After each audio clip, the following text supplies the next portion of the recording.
Hello and welcome to our Euro 2024 live shows, coming to you from local TV Sport. Now, myself and Dan have been to kick off this fantastic bit of live show that we're doing. A fantastic guest who made 75 England appearances to discuss his career. Obviously, set the record at the time for 15 years consecutively with the national team. So quite a fantastic story, quite a fantastic name as well, a household name for English football. And we spoke to him on his England time. I think it would be remiss, given it's a Euros, that we didn't mention Euro 96, probably one of England's best tournaments in the modern age. Two key moments, of course, in that tournament came from yourself. The penalty save against Gary McAllister against Scotland, and then the one against Spain in the shootout, Miguel Nadal. Of course, your penalty save won that quarter-final. From your perspective, obviously, you've got the whole nation sort of, watching in those moments. What's it like for you? For me, it's obviously, the Euros brings back great memories for me, really fun memories. But like being in goal for a penalty it's something that I used to look forward to because it's a chance of glory for the goalkeeper. And it's just something that, I was looking forward to it all the time, Obviously the pressure's on the penalty taker, and I've done that before. I took one against Peter Schmeichel in the Charity Shield at Wembley. I put the ball down and the goal just seemed to shrink with Peter in it and he saved it easily. But what's interesting is that I've been sent a load of information from Hisense about penalties and successful penalties and even penalties, the ones that where players miss, they talk about top left and top right being the best position to go for if you can. But obviously it makes the target smaller. Bottom left for a right footer is the most common. And if you go low, then you've got the option of hitting it along the ground.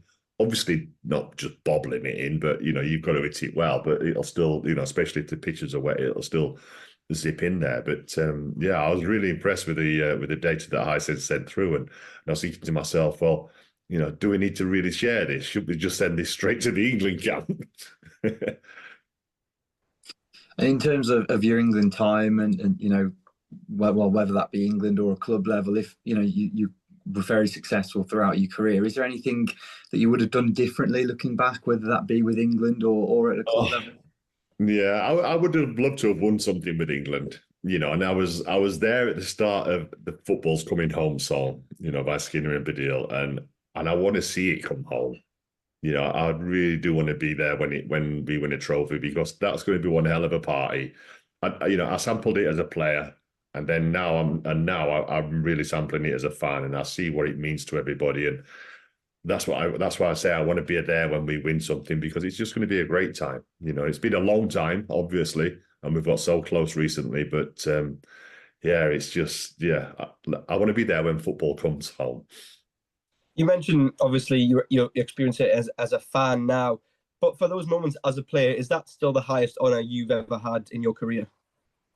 For England, yeah. Obviously I've won a lot of trophies with Arsenal. I'm playing in my first World Cup for England, even though that was just after Euro 96, was a very special moment for me, because I'm a lad from Rotherham and we didn't grow up with a lot, our family. My mum and dad were really hard workers. My dad was a steel worker, my mum worked in a bar, so money and the pleasurable things, shall we say, went around a lot, and I got to play for my country in a World Cup, and Euro 96 as well, so, those are massive highlights, but then obviously when I look back, I think of Arsenal and I won the double twice, I won the league 3 times and the FA Cup 4 times, I was successful a lot with Arsenal, but, that's my only regret, is that with England, I didn't get to win a trophy. In terms of the England team that you left when you actually retired, I mean, that sort of golden generation were just coming through then. You obviously were a bit of that sort of era where you worked with some of the older players, and you saw some of the talent of some of the likes of, that sort of team with David Beckham and Wayne Rooney and coming through. Firstly, were you disappointed to not get to be a part of that team? And did you expect them to get over a line in the major tournament? Was I disappointed? Not really, because obviously that team didn't go on and win anything. We got really close in my era. My last tournament was obviously 2002 World Cup, and so that you take that out, Euro 2000, 98, 96. They were all really good memories. Well, 2002 World Cup weren't that bad, that good a memory for one reason. We won't go there, but but it was.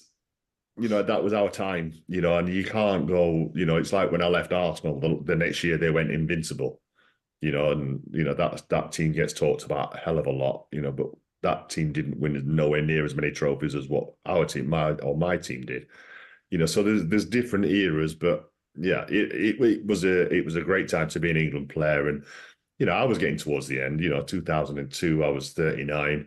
And then coming up 40, I have one more year and then I retire, so it's, it was a good, I had my time. This is their time. And just before we do get onto the Serbia match, one more question, and I will mention 2002, but I won't mention a certain Brazilian midfielder, just for your own sake, David. One game in that tournament was the 1-0 win over Argentina in the group stages. Now, 4 years prior to that, of course, you'd lost on penalties to the Argentinians in France. This time round, David Beckham penalty won the day. And of course, you made a lot of important saves in that match too, to sort of get a bit of revenge, I guess.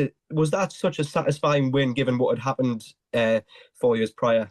It was a lot of revenge. It was a lot of satisfaction, because not only did we lose to penalties against Argentina, after the game, we were waiting for our coach, and their coach was next to ours, and they were celebrating like crazy. They were really, really rubbing it in. And the players didn't forget that, so that's why that win in Japan was all the more sweeter, because we knew what they were like. They were even trying to put David off when he was taking a penalty, because of what had happened with him getting sent off.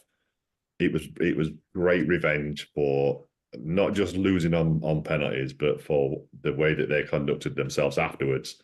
So that was very enjoyable. It was a fantastic day. It was a closed roof as well, which made it really strange. I think it was an afternoon game, but it felt like a night match. And the England fans were fantastic. They were like so noisy. They easily outsung the Argentinians. I mean, I've got a number of questions. We could go on all day. Just finally, before we just talk about this tournament, we've talked about some kits before that have been famous at some tournaments. I've always got an image of you in that colourful goalkeeper's kit. Do you have a favourite kit at all that you sort of represented with England? Because it seemed it was either a bit plainer or completely wild and wacky. What's your sort of take on those? For me, you could keep the wild and wacky. The red one was like very wild and wacky. The yellow one was okay.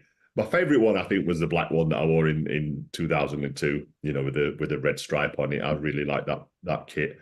But yeah, the red one. I remember when I saw that, and I was like, "Have I got to wear that?"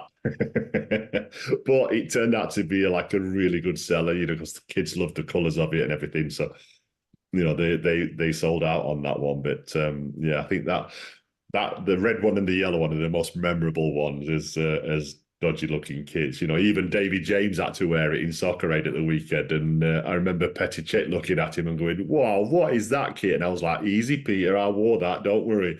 The Serbia game will be a little bit tougher than what people think, but we should have enough to win. Well, it was fantastic to talk to David Seaman there. Of course, some great memories of his with England and the Three Lions. Charles, just before we end the show today, how do you see the Serbia game going? I know we didn't speak to David much about that. We looked at more of his career. But if we look at the Serbia game itself, we don't want to see a blueprint of what happened against Iceland at Wembley, where England get caught trying to break down a team who are sitting deep and they can't do it. They need to press home their quality advantage early on, don't they? And not get caught trying to get a goal in the later stages. So how do you see it going? Yeah, completely agree. I think England's group in general, you've got Serbia, Slovenia, Denmark. Those three teams are probably going to frustrate England at times. But England have the talent to come up with new ideas, new ways of breaking these teams down. It's just a case of showing it. I think always going into a group stage game, you don't really know how it's going to go. I think you can't write off these teams at all. It's quite a solidly consistent group. I'd say as a whole, they're probably, they're not starstruck teams. It's not a France, a Spain, a Portugal. It's not a Germany, teams like that. But it's also the Danes are probably the strongest of those three. You'd say they are after that. Obviously, we beat them in it was the semi-final in the last Euros, so they might be after revenge on us. But in terms of Serbia, Slovenia, these are two teams where you can't write them off initially. They're not completely terrible, but they're not going to be, take you away. So I think England just need to assert themselves early on in the game and continue that for 90 minutes, whether that means it goes 0-0 until the 88th, 89th, and then we get a goal. That's all fine, but you need to make sure that we manage this game well, and we don't get too frustrated by them. It's going to happen, but I think Southgate's side has sort of proven that they can, in time break teams down and show their fantastic ability on the ball, and if it's anything to go by the last European Championships, then we're in for a treat. So I'm really looking forward to it. Dan, obviously there's a few questions going into this one, mainly the centre backs, and in terms of who we sort of start in general, who would you start in this opener? It's a really interesting one, because of course I think there was a lot of worry in the England camp when John Stones didn't train on Wednesday because of a sickness bug. Luckily for England, he returned to training on Thursday. I honestly think Lewis Dunk was on standby at that point, especially if Stones had missed another day. He probably wouldn't have been ready by the time Sunday had rolled around if he'd missed another day of training. Luckily, that didn't happen. So you'd imagine the back four pretty much picks itself. I think Luke Shaw will come in perhaps in the second or third group game, depending on his fitness. But for now, at least, it is Trippier left back, Walker right back, and Marguerite and John Stones as the two central defenders, all in front of Jordan Pickford. Going into midfield, that's where it gets interesting, because, of course, Declan Rice is going to start. Jude Bellingham is going to start. It's just who do you play there? And then, of course, that depends on then who perhaps plays in the left wing as well, because most likely on the right wing, you're going to have Bukayo Saka. But then it's a case of where do you put Phil Foden? Do you put him in the 10? And then you have Bellingham and Rice playing a bit deeper. And that probably means you have Anthony Gordon playing on the left because of his pace. Because let's be honest, England without Anthony Gordon don't actually have a lot of pace, it's fair to say. And that's why I've always been a big advocate for him starting, or at least having a big impact in some of these games, especially if teams are trying to sit deep, because you need some pace to perhaps get in behind them a little bit. So I'd always be happy to see Anthony Gordon start. But of course, that would perhaps mean that Phil Foden was starting as the 10 with Bellingham sitting deeper. Whereas if you have Foden out on the left, you then have Bellingham as in behind Kane, and then you've got a choice between Kobe Mainoo, Adam Wharton, or Trent Alexander-Arnold as to who else starts alongside Declan Rice. And for me, Adam Wharton. It's interesting, isn't it, that midfield battle? I think for me personally, I'd play Phil Foden in a central position. He's got a lot of doubters to prove. He's proven it this season. He's won the Player of the Year, playing from that position. He's clearly the advocate for, going past Kevin De Bruyne when he sort of moves on in his Manchester City career. He's won so many titles, and he's been fantastic there. He's been the Player of the Year. So I think for me, you play the best players in their best positions. I think Jude Bellingham, unbelievable all over the pitch. There's a reason why Birmingham City retired the 22 shirt, was because when he was younger, his coach said he can play a 10, a 6 and an 8. So they combined those and made a 22. So Jude Bellingham's got it all, let's be honest. And it's not really a massive sacrifice, in my opinion, to drop Bellingham a bit deeper, like he did in his Borussia Dortmund days, where he actually made his name. He played from that role, and he was fantastic at that role. So I think him connecting Rice and Foden instead of, Foden out wide, I think you've got to utilise that pace of Gordon, as you say. We are lacking pace with the likes of Raheem Sterling gone. I mean, he was fast a few years ago. Marcus Rashford had pace. I think it would be really influential for England to ensure that midfield three is kept by Rice, and then looked after by Bellingham, and then in terms of attacking wise, we can hopefully release Phil Foden. I think it's very interesting. By the end of the group, you always sort of get a feel for what the team might be going forward, but I always believe you've got to play your best team and you've got to play your best players in their best positions. And for me, Foden, as fantastic as he has been on the left in recent seasons, he's an out-and-out 10. And I think personally, in terms of pure talent, I think he's probably one of the best English talents that we've ever produced. So yeah, it's going to be interesting, and hopefully we just start the way we want, and can get this Euros underway for a should be a positive tournament for England. Very good. Yes, I think that's very much the case, Charles. Yes, of course, Serbia, this is the first game. We'll be back for England's other group games against Denmark and Slovenia. But until then, we'll see you very soon.